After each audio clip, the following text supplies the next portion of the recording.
Well, welcome back. Today I'm going to take you to the creation of this image that's on screen. It's not quite finished, but it's getting there. And just give you a little bit of background information of why I created it, what elements came together to make me want to create this image. And along the way, I'm going to show you some tips in terms of the compositing of the image, of how we can get around having to make very fine detail masks and just find some little shortcuts that will bring the image together in a realistic way in a lot less time.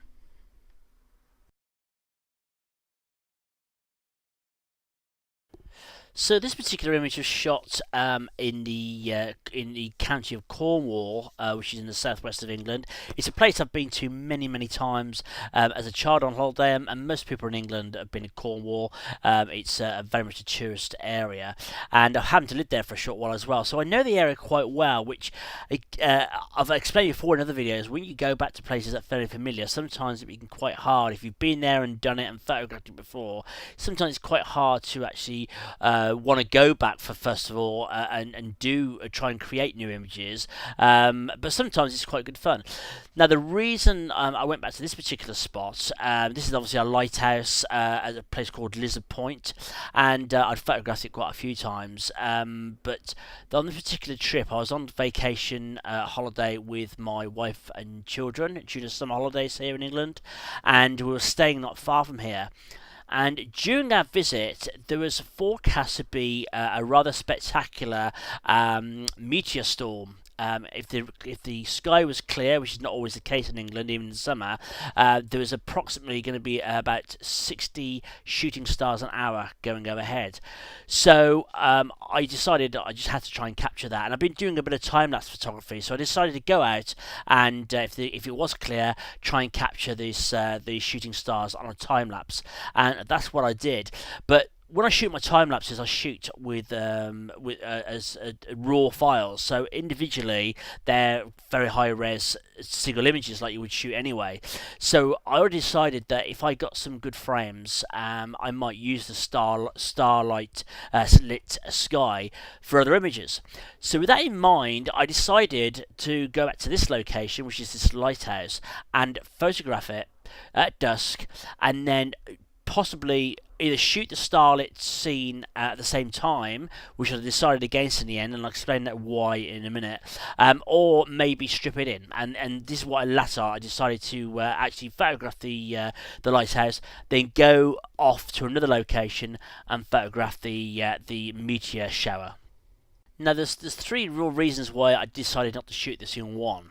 First of all, when you're shooting night skies and stars, you need very, very dark conditions. Now, by dark conditions, I mean that if you're into the town 10 miles away, and you're pointing your camera towards that area, you'll get some light pollution. I've surprised myself. I've been in areas where it's been absolutely pitch black, and when I've got the images processed, there's been light pollution on them. Now, in this particular area, it is quite remote, but we are shooting a lighthouse, and lighthouses have lights on them, and I've felt that might interfere with the starlight pictures. The second reason is when you're doing long exposures, and especially with light painting, if you've watched any of my videos on light painting, I do advise that if you get one part of the image looking great, leave the camera locked down, don't touch anything, then move on and maybe do another area and then combine them in Photoshop afterwards, because once you've done one area, there's no point keep going over and trying to capture everything you want if you don't need to. And this is kind of the reason I wanted to do this separately. It just gives you more control. Once I've got the foreground shot in this image with the cliffs and the lighthouse and the sea, I was free then just to move the camera and go and capture the best star pictures I could in the best place without having to compromise anything. The third and final reason in this particular location is that just down the bottom here is a rather large drop straight into the Atlantic Ocean, and I didn't really fancy taking a swim in the middle of the night with no one knowing where I was. So it was more of a safety issue. I had torches with me, but it was not in the best location for safety wise at that time of night on the Todd. So that was my third and final reasoning for capturing this foreground image, and then just shooting the stars somewhere else where it was a bit more safe to do so. So that's kind of the background of the image. It's a combination of a few factors, being in the right place at the right time for the meteor shower, which I did capture. I went out for about 3 hours and set the camera on an intervalometer and captured some great movies of the meteor shower, which happened very quick. And you might just about see one of the meteors across here, a bit faint. But on top of that, obviously, I ended up with some great individual files, and that's why I decided to put this image together. So in the next bit, I'm going to show you how we put this together. It's very simple, and with regards to stripping in the sky, I'm going to show you quite a simple technique for doing that without having to resort to masking all these little bushes and the lighthouse itself.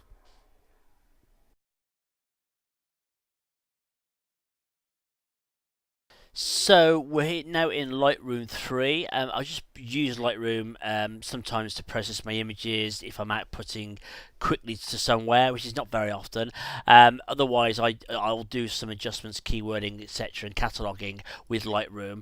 I don't, as in with this case, I don't tend to use Lightroom. If I'm going to go into Photoshop and do retouching and adjustments, I tend to do most of my very fine-tuned exposure, white balance, etc., in Photoshop. So often my images look quite flat because they are. I'll refer to take them into Photoshop and do the main adjustments there. So this is the background image. I shot this around, I think, sort of 15-30 seconds exposure, and I just wanted to capture as much detail as I could at dusk of the remaining ambient light, and also capture some of this lights in the lighthouse here, the lighthouse light, and just make sure I had a really good raw file to work with. So that was mission accomplished with that one. And as I said, with the sky images, I shot a time lapse over 2 hours, and I had plenty of raw files to actually choose from for that. I have thought since then, actually, I could have created a starlit sky in Photoshop. I've done it before, but you know, that kind of takes some of the fun out of it. I had so much fun just sitting there for 2 hours watching these meteors fly by. It's quite an experience. If you've never seen one before, it is quite an experience to witness one. It happens very quickly, but it's quite awesome sight.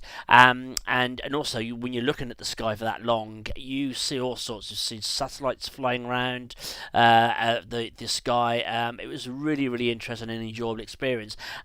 So in the next part, we're going to go to Photoshop and we're going to start showing you how we assemble this image, which is not as complicated as it might first appear.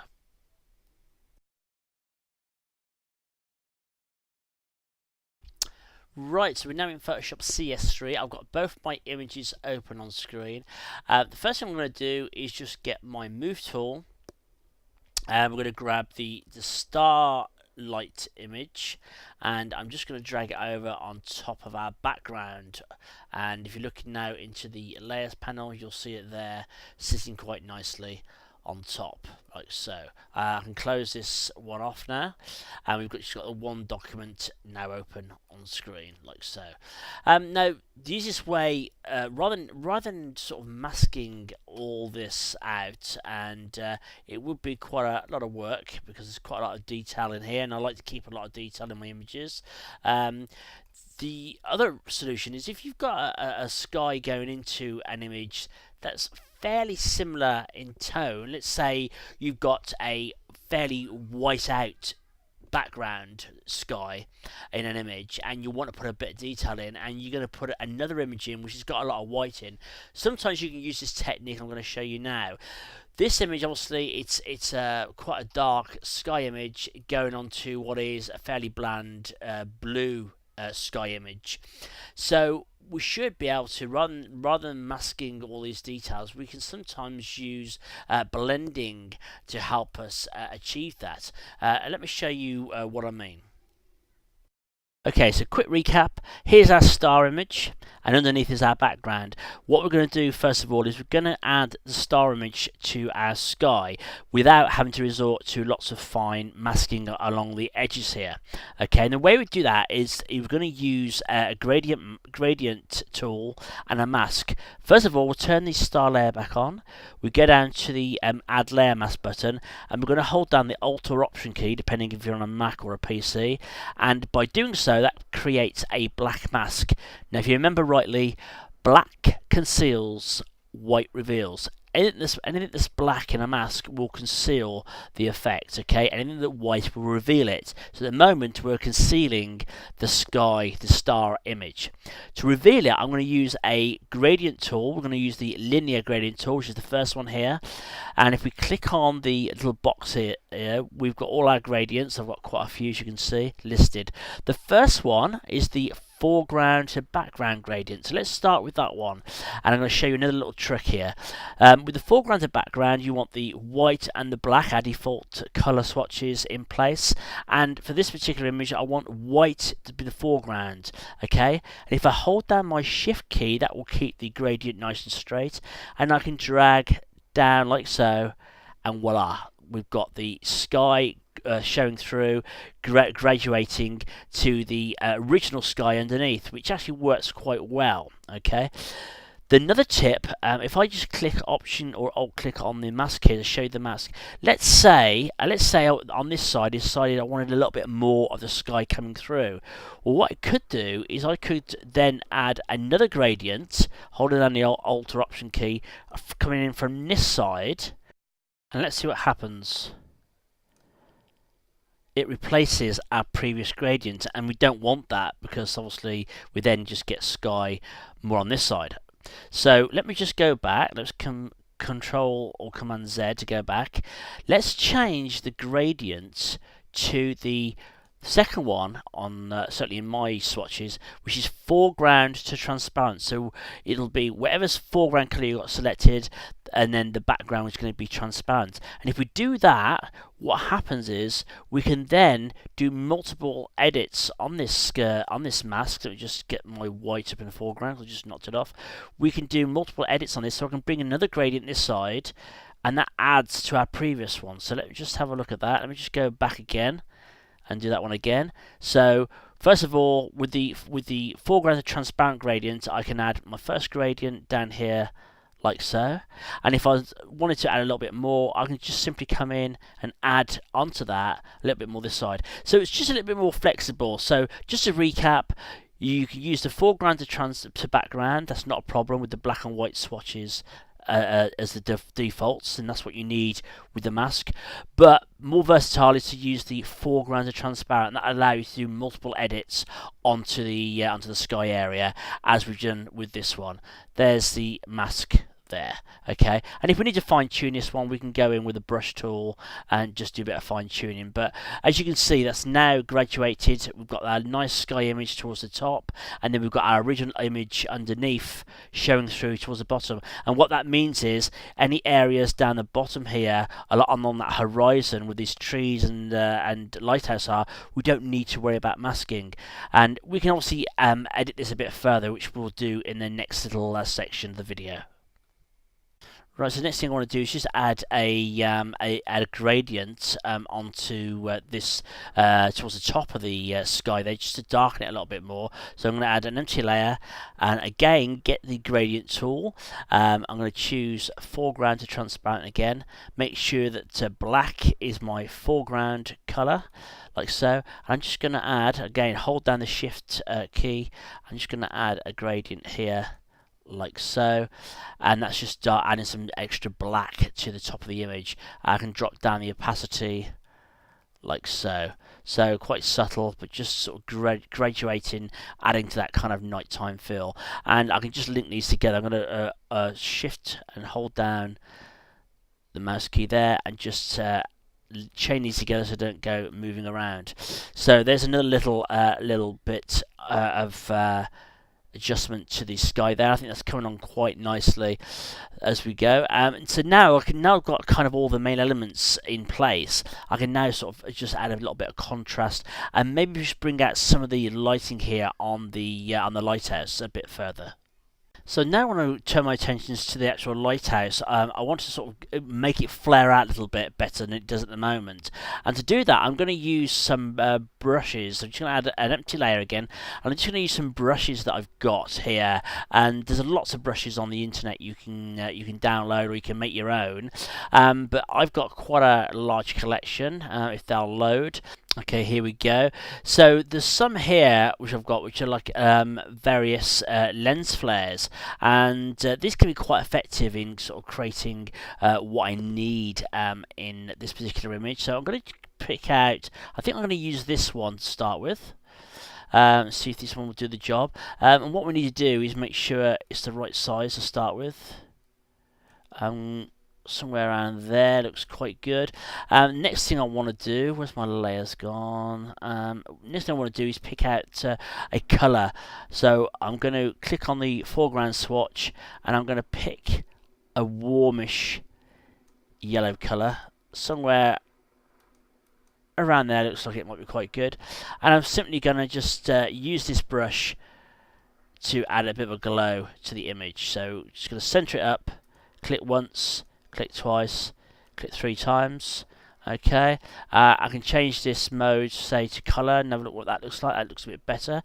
And we can even, if we need to, just go to filter and blur, and then add a bit of Gaussian blur, maybe just to soften it a little bit. Just maybe 1 pixel or so, like so. So let's just zoom out and have a look at that. I've dropped the opacity down a little bit more. So there's before. There's after. So it's quite subtle. We can just bring up the colour a little bit more, and that's just adding a little bit more colour just to the light. There's before, there's after. It's quite subtle. Let me just zoom in a little bit so you can see.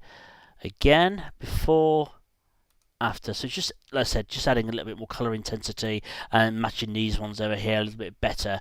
But if you want to flare it out a little bit more, you can carry on doing some more effects like that with brushes and different glows, and just getting that to flare out. You could do the old, which you see quite a lot, where the lights sort of really flaring out in a triangular fashion, but that might look a bit too cheesy for what I want here. But that's one way of creating that. You could also try and use our good old filters here as well, the gradient filters, and maybe a radial glow using those. There's also the diamond gradient, which is could work quite well.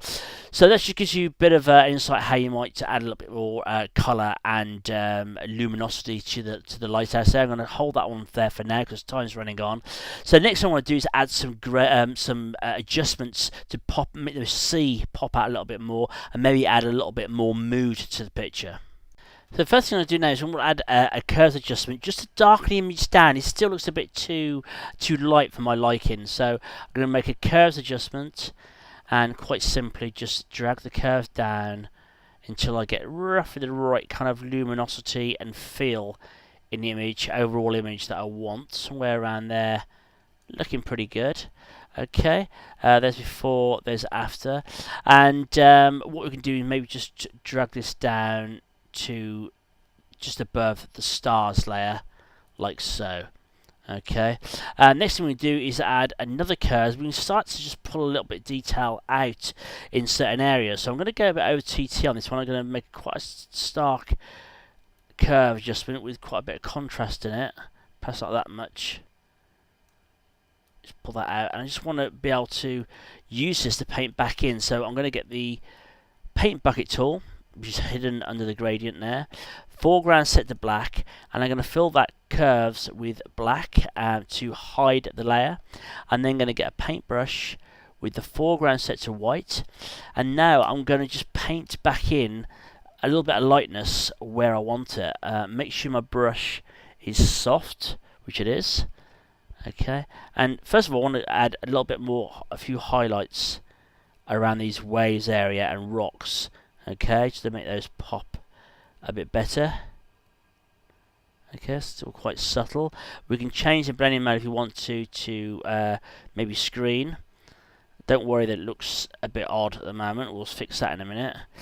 And if we make a mistake like I have here, just click on the X key to make black our foreground colour, and we can just go back over any areas where we made a mistake.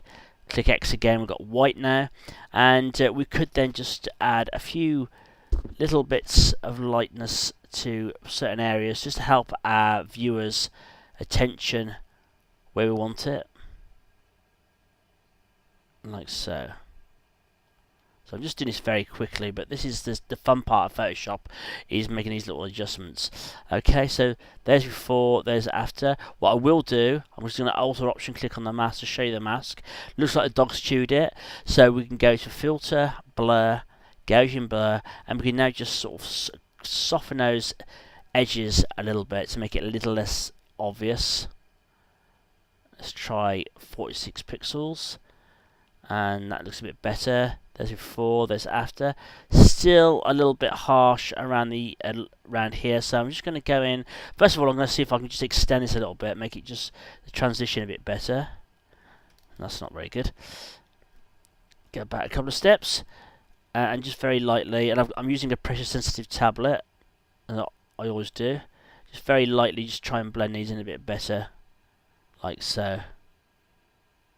And there's, let me just bring up the layers again. So, drag this across. So there's before, there's after. That's just adding a little bit of sparkle to the image. It's still a bit rough in places, so I can just carry on blending that. Maybe add a bit more blurring to the mask in a minute.